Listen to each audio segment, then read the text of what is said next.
When the Galaxy Z Flip 5 was released, I did have intentions to pick one up, but ultimately never did because it ended up feeling like something to be done out of habit versus actually being a beneficial upgrade to my Z Flip 4. Fast forward to today, and we do have the Z Flip 6, which has been out for quite a while now. Now is the time I feel like I can give a clear-cut opinion on Samsung's latest flip, due to the fact that I've spent more than enough time with it and I've seen how beneficial some of its upgrades can be when compared to the Flip 4 I had been using before it. With all that being said, let's jump into my review of the Galaxy Z Flip 6. The first thing we have to talk about is the changes and similarities of the design of the Flip 6. The first one I think anyone will notice is the matte finish for the casing. The last time I remember seeing this matte material used was for the black Z Flip 3. I'm personally a fan of this finish for how premium it makes the phone look, and I'm also glad that it stops my phone from doing this while it's on my wireless charger. I also like the fact that there is a change to the broadness of the bezel around the entire device. In my opinion, this makes the phone easier to handle with one-hand usage because of the increase in height from top to bottom. The biggest change, and I mean this literally, is the cover display here on the outside. If you have the Z Flip 5, then the size of this screen is old news to you, but if you're coming from any of the other Flip series devices, you'll find that this 3.4-inch outer display is more useful and much easier to look at than any Z Flip series devices below the Z Flip 5. We'll take a look at the specs of this display a little later. The IP rating of the Flip 6 has also seen an upgrade to IP48, which means that Samsung finally put some effort into making a flip with some resistance against dust. Though it's not the highest rating that can be given to a device like this, it still at least gives you an idea of what to expect when coming into contact with dust or other similar particles. Aside from these notable design changes though, the Flip 6's design is relatively the same as it's always been on any other flip. It's a modern day flip phone that aims to be compact while also giving you a large display at the same time, and it does that very well. Like I mentioned before, the outer display is something that will be new to Flip users that haven't owned the Flip 5. Since this is my case, what I can say is that I'm glad that this display is big enough to finally be useful.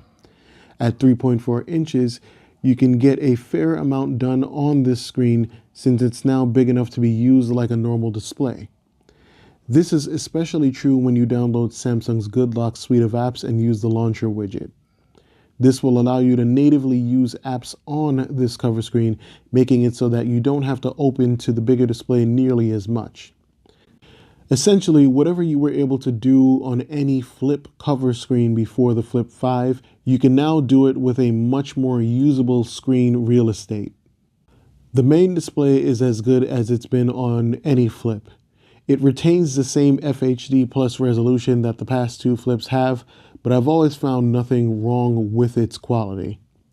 One thing that is different here is that the crease is less visible. I feel like this is something I do say about every Flip device, but it looks and feels the most true here. Don't get me wrong, it's definitely still there, but it's less in your face and more subtle even in direct sunlight. This phone performs the way you'd expect any phone to perform in the last couple of years. Everything is fast, fluid, and consistent when it comes to basic operations, and when it comes to heavier work like handling high-quality graphics, you can see here that everything is also smooth. As a matter of the fact, this is the only time I've tested a phone where this extreme graphics test ran as smooth as it is right now. Samsung has also added a vapor chamber to the Flip 6, which is a first for the Flip series. It was intended to keep the performance stable for prolonged amounts of times so that games and other heavy activities run consistent. Unfortunately, it does look like even with that vapor chamber, prolonged strenuous graphical work or anything that's really heavy will result in some throttling depending on what you're doing. To round out the performance upgrades, Samsung has also gone ahead and upgraded the amount of RAM you get by default to 12 gigabytes. That's 4 gigabytes more than previous Flips if you actually happen to need and can use that much RAM. for some reason. The front-facing camera on the Flip 6 is a front-facing camera. I know that isn't saying much, but it's just that Samsung has been using the same one with the same technical specifications for years. Really, if you like the quality of the front-facing cameras on the previous two models, then this one should do just as well or slightly better. Unfortunately, there are still only two main cameras here. I'm not even sure where they would fit another camera, but I wish they would at least upgrade the main wide-angle camera to something like a 3x telephoto. Samsung seems to be trying to meet us halfway by upgrading the main camera's max resolution to 50 megapixels. And on paper, this seems nice, but it still feels like it just can't truly do the work of a proper, dedicated telephoto camera. You can go ahead and crop in on these 50 megapixel photos, but they fall apart pretty quickly if you do anything too extreme. If you really need to get closer to your subject, then you might try digitally zooming in up to 10 times, which is the max here. Of course, it's digital zoom, but it will still get you a picture that's at least usable in some way, shape, or form. However, this does still speak to the fact that Samsung does need to upgrade the cameras on the Flip series to something that's more versatile and gives you something like an actual optical zoom. I don't want to give the wrong idea here, and I am not saying that the Flip 6 or any of the Flip series have had bad cameras. It's just that the cameras on the Flip series tend not to be very versatile, so you get what you get. Aside from all of this, though, I do have some regular photo samples to share with you so you can see how this camera does in different situations. So let's just go ahead and move right on to those.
It's probably a very rare thing for someone to use the built-in speakers on their phones these days, but I can say that if you do with the Flip 6, it does have a decent speaker setup. You're not going to hear deep bass or very detailed higher tones, but you will be able to distinguish between different parts of a song. Don't take my word for it though. Here's an actual sample of what the built-in speaker does sound like.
Battery life is one of those stats that's pretty hard to gauge since there are so many factors that contribute to how long a battery can last. That being said, I can say that the Flip 6 does seem to have a very stable amount of battery life, in my opinion anyway. You can definitely get from sun up to sundown using this phone, and that's most likely no small part thanks to the slightly bigger battery you get here. Again though, this does depend on what you are doing, but for the basics like web browsing, YouTube video watching at moderate brightness, checking emails and things of that sort, you should be fine. If you are doing something though, like taking a lot of 4K video or using the phone with a game that has a lot of graphical performance, then you should probably expect your battery life to be around 4 to 6 hours, give or take. It is a pretty good thing though that this phone does have a decently large battery for what it is, because its charging speeds are pretty darn average. When charging for about 30 minutes, I only got back 38%, which is pretty slow in my opinion.